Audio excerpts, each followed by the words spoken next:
This is CyberSound, your simplified and fundamentals-focused source for all things cybersecurity, with your hosts, Jason Pufall and Matt Fusaro. Welcome to CyberSound. I'm your host, Jason Pufall, joined today by Matt Fusaro and Randy Pargman, who is the VP of Threat Hunting and Counterintelligence at Binary Defense. Thanks for joining, Randy. Yeah, thanks very much for having me on. So I think today we want to spend a little bit of time on how sort of Binary Defense really, frankly, differentiates themselves and their SOC by sort of evaluating and testing and triaging emerging threats, right? So all the work that you do kind of ahead of time to make sure that the data that you're feeding into your platform really catches the most zero-day or emerging type threats that are out there, right?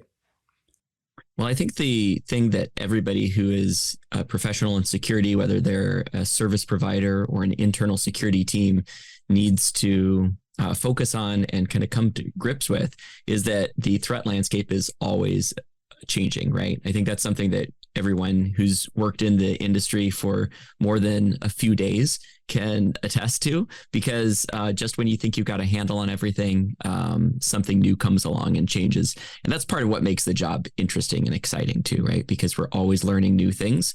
But what's important is to get the best hands-on training and really verify that you understand how the new threat techniques work and how you detect them, and kind of get the hands-on or eyes-on experience with dealing with those things.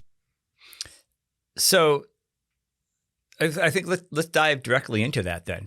So obviously, running a SOC is a lot more than having a malware detection tool, spit out some information and acting on it, right? You need to piece a lot of disparate information together, and frankly, you need to be paying attention to new activities by threat actors all of the time. So if you could, jump in a little bit into, what does it take to put that data together, and sort of what, maybe what training do you do, right? Tool training and personnel training.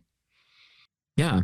First, let me start with an analogy, because I think this is a good way to kind of ground the discussion.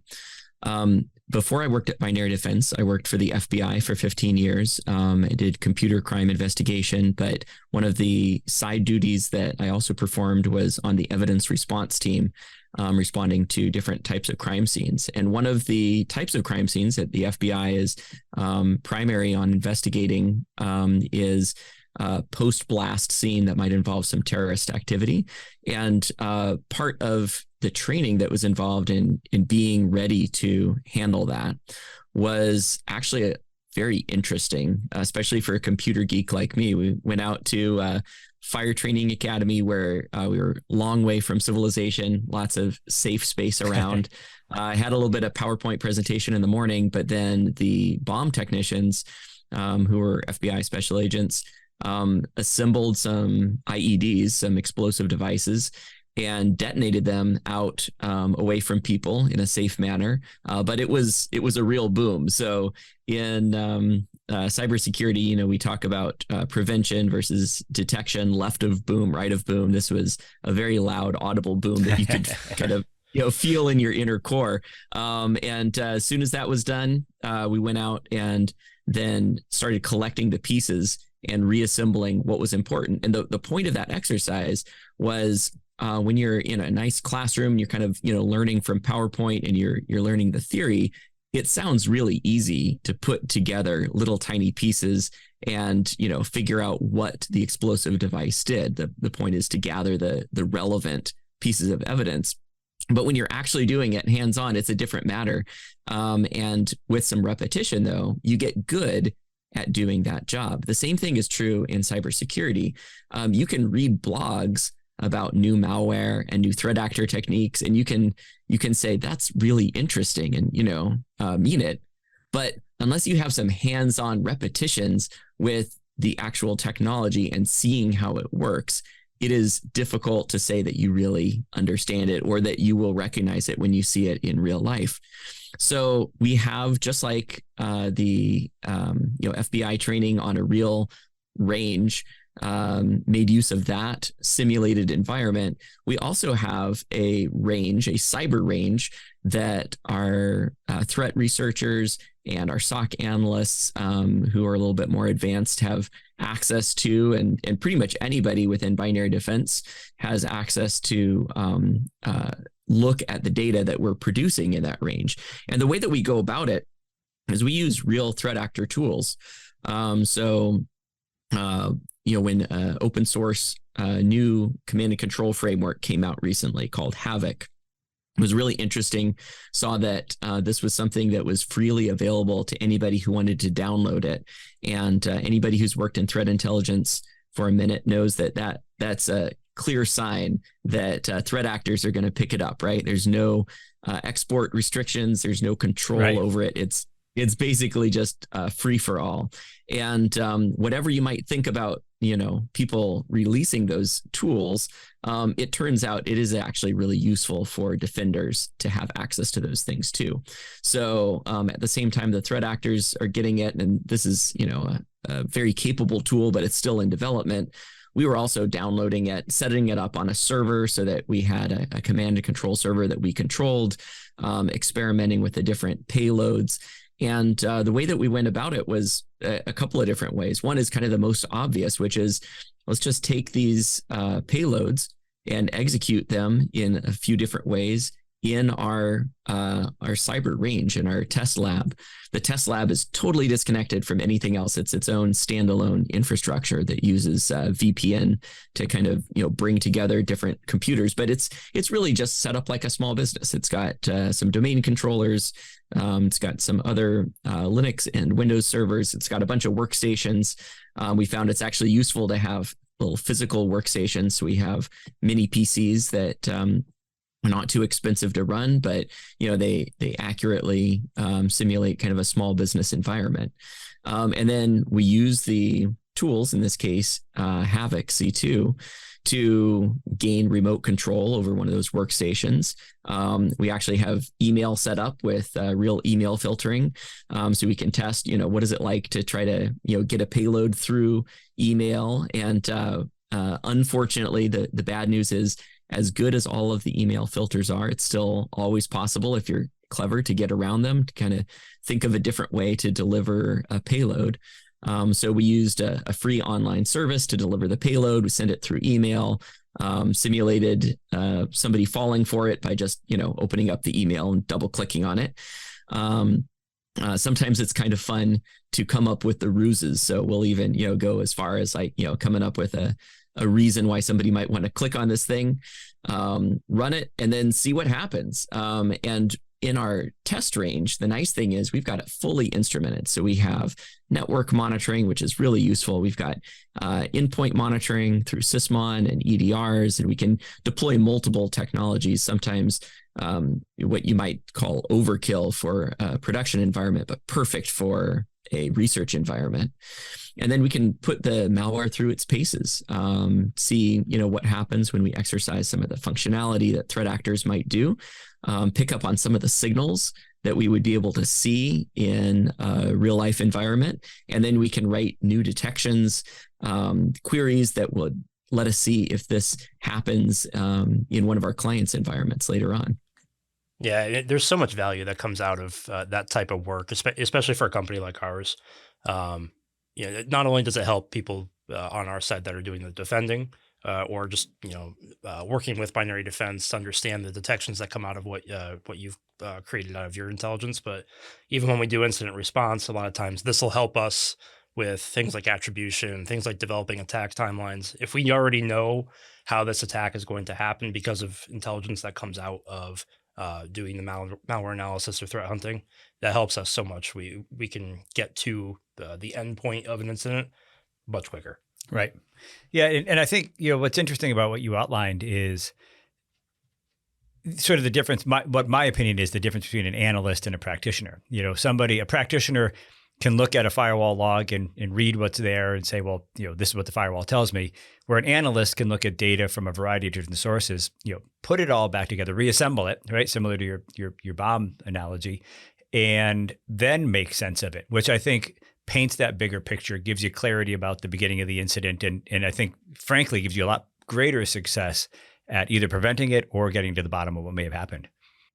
Yeah, I agree. You're both spot on there. A key outcome from doing this kind of research is the realization that people matter a lot. Technology is super important. You have to have the technology that supports the people in being able to do anything, because we can't just, natively see ones and zeros across the wire.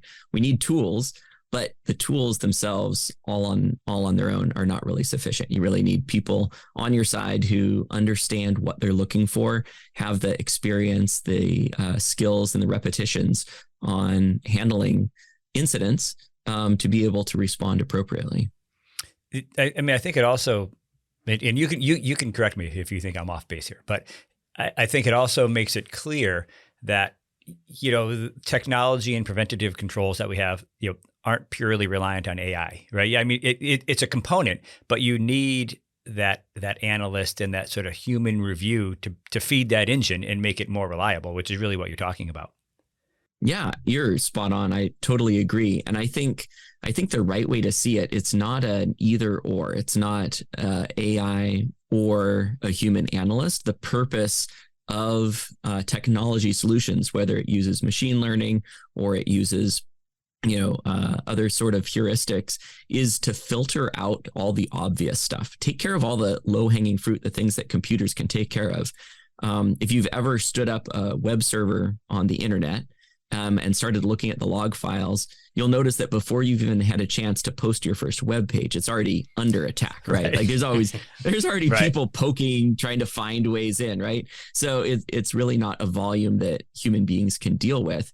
And the point of the technology is to filter out all of that easy stuff and then give the human analyst the things that human beings are good at, so that they have the time and the energy to really dive into it and figure out what's going on. As you grow as a company, how hard has it been to actually grow out a team that can execute on these things? Because you talk about your SOC analysts and positions that I don't want to say are easier to fill, but there's more people that have those capabilities. When you start getting into things like malware analysis or threat hunting or even incident response, you're looking at people with seasoned skills that have done this before, have worked with software, or possibly been a developer in their past. I mean, it must be hard to find people like that, right? I actually want to dispel that myth. So yeah, sure, I think absolutely. I'd love to hear that, please. Yeah, I wade in deeply to this debate on, is there a cybersecurity skills gap? Is there a shortage of personnel? At the same time, I'm, working with cyber clubs at universities and people trying to get internships, and really smart people trying to break into the industry that say it's not a skills or knowledge gap. It's crazy difficult hiring procedures that are very difficult to overcome. So the way that we've approached this is actually using the same technique that we're using to do the research. So we've got this, research lab with all this great data from, real life, very similar to real life attacks in it. Sometimes we actually do let real threat actors play in the lab. They don't know they're in a lab, but we get some really great telemetry off of those. And we will give our candidates access to the lab because it's remote. They can just, log into it in a cloud-based service. It's super easy. We tell them, look, there was something that happened on this date. Here's kind of the starting thread to pull on. Go investigate and tell us what happened. And we give them a reasonable amount of time to do it. And there's online resources if they need to, kind of figure out how to use the tools. And what we found is that just opening it up and trusting that people might be able to do this, whether they're the typical person that you might think that you're looking for or not, despite whatever certifications they have or don't have behind their name, that doesn't always indicate the skill that they have or the ingenuity that they have. Yeah, absolutely. And the way that we look at it is if they do a great job, if they actually can engage with the work and they do a great job, it's worth taking a shot on them. Right. We might hire them as an intern. We might hire them full time, but it becomes very obvious really quickly during the training process if they've got what it takes or not. And we've had some absolute rock stars who came from less traditional or roles that they might not have gotten a second look if there was a stiff requirement for, having these certifications or having the right degree or, having 25 years of experience in cybersecurity before you can apply, right? So I think just getting it down to what is actually needed. Can they do this work? Do they have the skills? That's the best way to evaluate. And then you've got a lot more people suddenly that you wouldn't have considered otherwise. Yeah, I think that's a really great way to handle it. I think we've always kind of aspired to having some type of range like that available for candidates that we're evaluating for kind of a lot of the same types of skills. So time's always been our enemy with that one to get that environment up and running. But I'm sure we'll talk. Right. But I do think it's interesting to say to look at candidates and say they don't have to fit some specific rigid rubric, right? I mean, we've got Yep. people who come from an English background, the English literature background, who frankly are probably some of the best thinkers that we have, right? And don't have that traditional computer science and engineering education. So I mean, I think it's important to look broadly at the candidate pool and look for qualities, right, rather than purely education. Yeah, absolutely. And of course, experience is the easy one, right? If somebody's got lots of experience, they've done a great job somewhere else, they're probably going to do a great job for you. But if you're willing to take some chances on people and, giving them opportunity to succeed, I think a lot of people rise to that challenge. So we moved away a little bit here from the idea of emerging threats. And I want to pull it back because one of the reasons that we have been so happy working with Binary Defense is the quality of the SOC, the Security Operations Center, the folks that man that. I think the way that the data is generated, that sort of fed, that's pulled out of your tool, the vision tool, and then maybe into the SIM for review. If you can spend a minute and just outline, how does some of the research that you do inform how your SOC behaves, or maybe even how your MDR tool sort of collects and alerts the analysts. Yeah, absolutely. I think it's critical that we have free-flowing information between all the different teams that are working on research. So on a regular basis, we actually publish the results of the research that we've been doing, and that's available then to everybody else, not just in the company, but also our clients as well. We send that out on a regular basis. We have a threat intel update every week, and then a major threat hunting review that talks about all of the threat hunting research once a month, delves into the hypotheses, the source of the information, where the ideas for the hunt came from, whether that was internal or external, the process that we went through, the things that we found along the way that were relevant, and then some specific queries for a number of different SIMs or other EDRs that could be used. And all of that can go into the technology and also into the SOC analysts' quiver of arrows that they can draw on to detect and combat the threats. So having all of that, I think publishing it is really important. You can, talk about it verbally, but unless you've got it written down and easily searchable in electronic format, it's a lot harder to make use of that. So even though it's a lot of work, every single time we, publish one of these things, we're like, wow, that was a lot that went into this thing. Right. But then we get feedback from people saying, I put that to work and it was actually really valuable for me. So that makes it all worthwhile. So with so many threats out there, how do you prioritize what you actually look at in your labs? Oh, that's an excellent question, because the most valuable resource that any of us has is our time, right? It's not unlimited. We can't just, forego sleep and family time. We actually have to live too. So there's never enough time to address all of the threats, which is why prioritization is really important. The way that we look at it is kind of the way that a lot of businesses approach risk, which is what's the probability that we're going to see this, and then what would be the impact if we did. So for example, one of the really common threats are crypto miner malware, right? And so that's something that you have to address, but it's not a super high priority because in most cases, not in all cases, but in most cases, the end result is you've wasted some computer resources, wasted some electricity, maybe some, cloud bill, which is problematic, but not the end of the world. In some cases, I do have to point this out. In some cases, the crypto miner, after it's been running for a while, will be used to install some other malware that then could result in data theft or ransomware. So it's not a threat to be ignored, but it's still not a super high impact. However, the things that we see, like we understand from our research that a lot of the big ransomware incidents, the ones that are hugely impactful, start with a tool that the threat actors will use to gain, escalate their privileges and move from computer to computer, getting to the domain controller. And that's usually Cobalt Strike. So taking Cobalt Strike as the tool that we always need to be aware of and, look to see if threat actors are doing new things with Cobalt Strike, that is both extremely highly prevalent, and it's also a really big impact. So the risk is really high. So we try to just go based on risk, the probability and the relative impact, and pick on those things that are going to be the highest impact and the most likelihood, or the biggest likelihood of happening. We also have some clients that specifically, ask for things, and we've got a threat hunting service that they've got some dedicated analyst hours just working with them. So if those clients who are paying us say, this is top of our mind, this is something that is the highest risk for us, then that becomes our highest priority as well. That makes sense.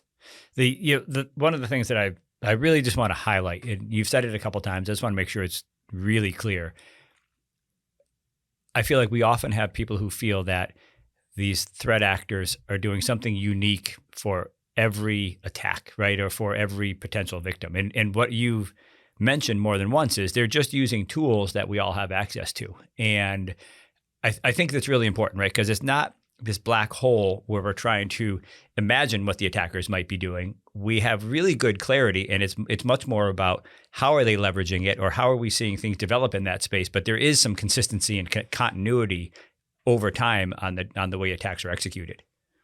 There absolutely is. And let me draw back again to my experience with the FBI hunting cyber criminals. When you view it from the other point of view, rather than the victim network point of view, but you're looking at what were the threat actors doing, you'll find that the way they treat their work is like a job.